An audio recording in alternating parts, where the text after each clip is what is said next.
ایک شخص کو خواب میں یہ کہا جاتا ہے کہ اس نمبر پر کال کریں اور اس شخص کو آپ عمرہ کروائیں۔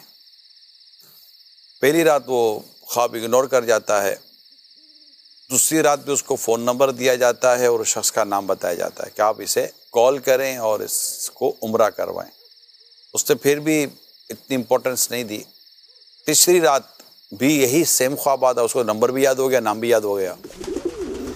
تو اپنے علاقے کی مسجد میں جا کے امام صاحب سے کہتے ہیں، امام صاحب یہ تیسری رات ہے، مجھے مسلسل یہی خواب آ رہا ہے، کیا کروں؟ امام صاحب نے کہا کہ خواب بھلا ہے، کوئی برا خواب تو ہے نہیں، کال کر لو، مل جاتا ہے تو عمرہ کروا دو۔ بہت شکریہ، السلام علیکم۔ انہوں نے کال کی، سامنے سے ایک شخص نے فون اٹھایا تو اس نے کہا آپ فلاں ہیں؟ بولا ہاں میں فلاں ہوں۔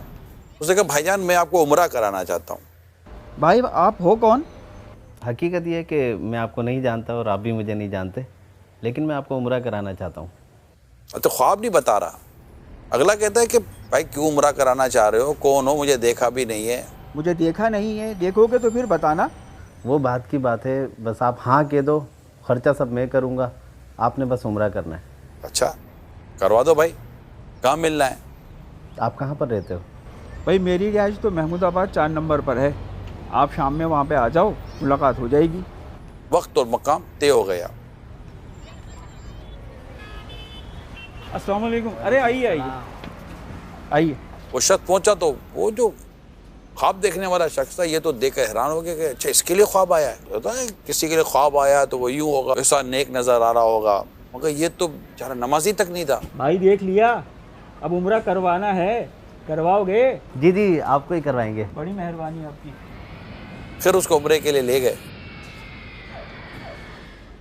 عمرہ ہوا، طواف ہوا، اس سے کعبے کی زیارت کی، 2 رکعت نفل پڑھے، تھوڑی دیر ہوئی سجدے سے سر نہ اٹھے۔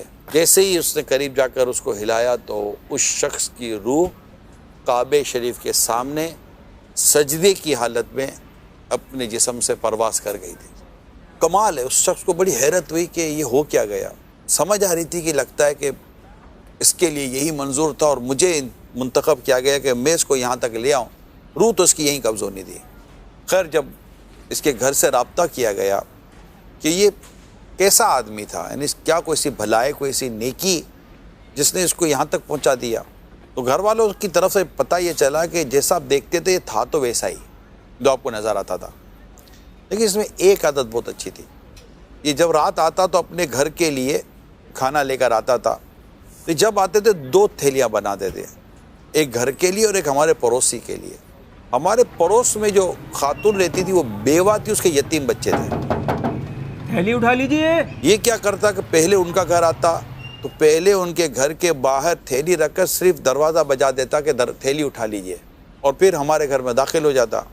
تو جب وہ بیوہ عورت کھانے کی تھیلی اٹھاتی تھی نا تو میں اس کی ایک دعا سنتی تھی، وہ اپنے رب کی بارگاہ میں دعا کر، یا اللہ پاک اس کا خاتمہ اچھا کرنا۔ اور میرا حسن ظن ہے کہ اس بیوہ عورت اور ان یتیم بچوں کی دعائیں اس شخص کے کام آ گئی، اور اللہ پاک نے اس کے لیے یہ صورت بنا دی کہ اس کو مکہ پاک میں کعبے کے سامنے سجدے کی حالت میں موت آ گئی۔